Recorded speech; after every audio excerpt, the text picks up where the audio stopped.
kuganira. Mwana wanjye urashaka ko tuganira iki? Hano ni mu ijuru. Nta biganiro bihari, ariko kubera yuko wifuje kuganira nanjye, ni karibu.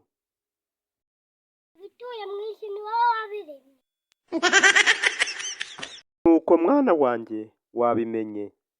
Ibituye mu isi byose, ari ibihumeka n'ibidahumeka, byose ni jye wabiremye. Ibyo urabisanga mu gitabo cy'Intangiriro, umutwe wa mbere, umurongo wa mbere.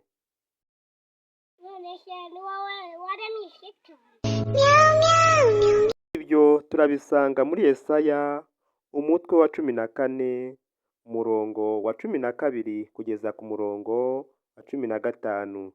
Cyangwa tujye muri Ezekiyeli, umutwe wa 28, umurongo wa 12 kugeza ku murongo wa 17.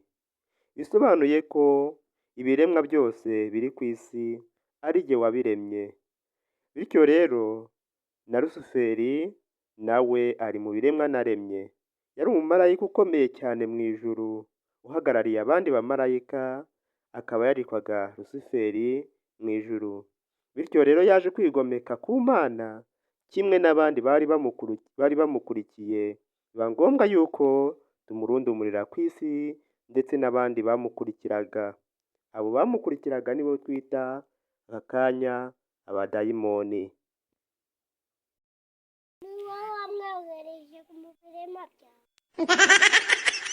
Ibyo turabisanga mu Byahishuwe, umutwe wa 12, umurongo wa 7 kugeza ku murongo wa 9.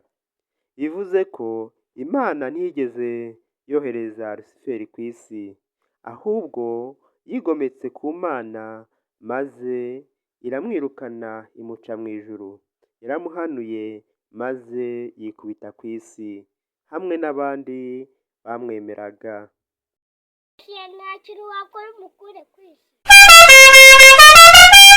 Abantu bahawe ubushobozi bwo guhitamo ikibi n'icyiza, nk'aho Satani yo yavumwe burundu.